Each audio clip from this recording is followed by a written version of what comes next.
illegitimate preservation in our community.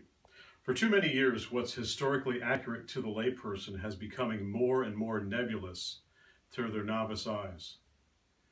Let me lay out some examples of what is not true and not an accurate portrayal of professional commitment to historical preservation. When you have certain Park Service homes or Park Service historical buildings, they should be quite upfront and tell the tourists or visitors going through whether it's a reproduction, it's half rebuild, or it's all original. This does not happen in a few of our local dwellings.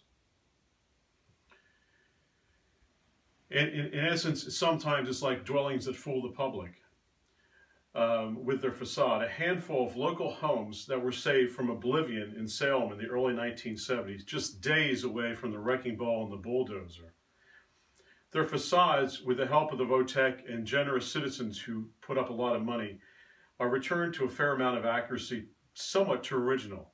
Although the interiors of these, it could be 8-10 houses, are hodgepodge together on the interiors, looking between Victorian, 1920s, and country. Has nothing to do with 18th century. And in some cases, new owners have added period accents to confuse things further. Hence, when the public tours dwellings as these, they become, or they believe rather, that what is inside and outside is the gospel. Not so. This creates false impressions to our neophytes, the people that don't know that much about history. So false impressions to the uninformed. Dwellings that are over-restored, changed, and or with ornaments added, not representing what originally existed. Take, for example, taking a derelict house. We have people in our community that do this, taking a derelict house, changing what would have been an original period style interior or exterior into a totally different historic period, possibly even adding outbuildings like summer kitchens and things of this nature. There are many examples in Salem County intentionally created by their owners to create, in the last 50 years, to create an atmosphere of what actually isn't. That's their prerogative, but I'm just trying to convey here what it does to the people that don't understand history. There are a few structures with patterned brick ends that have been touted and venerated in various venues and publications for the last 100 years in our county. It is quite a farce, for these few dwellings contain almost no original fabric except for the patterned brick ends with a ton of lore and conjecture between them. Today, these types of dwellings reek of over-restoration, almost a farcical sense. They appear as a bad reproduction to the trained eye. Their long, gutted, extensive trim is put up merely by conjecture. Their roofs and their roof lines totally changed, while period additions have been removed and new contemporary additions have been added. And when adding these new additions, no one adhered to any period style of any way, shape, or form. So what's the point? Important historical dwellings, if it is an important historical dwelling, has original, stylish, and undeteriorated interiors and exteriors, not something totally made up. To qualify as an important dwelling, it should contain 75% or more of original fabric on the interior and exterior, including unchanged interior and exterior dimensions. Accurate preservation requires high historical ethics.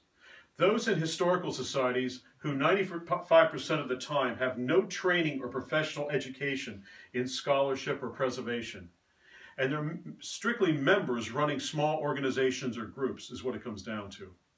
In addition, those who sell historical materialism in our county, who are not proactively trying to save historical structures in their neighborhoods, have no ethics. What does the public perceive when they see this? Confusion? Maybe so, maybe not. But to the trained eye, it's quite appalling. And I must add, entities that are selling parts and components of historic buildings, and there are a few, who are paying individuals to rape abandoned structures, which is private property, or know where the parts come from, these private homes that have been abandoned. These should be boycotted and prosecuted. We have individuals in our county who own historic dwellings, who maintain positions in historical organizations or similar posts. And this is fine. But they have bastardized their own dwellings for commerce or greed. They can do whatever they want with their dwellings, but it's quite the sacrilege to say you're in a historical organization and destroy your home for the sake of greed. There are a few serious offenders in Salem County in this category.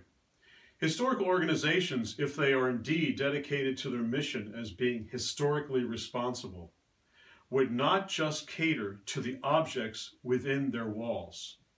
Historic materialism encompasses objects and, as we said, the most fragile of the arts, the historic fabric of the community, its architecture. If their mission statement is so myopic, it must be changed. One day soon, in many of our towns, there will be no historic structure standing, except for these organizations themselves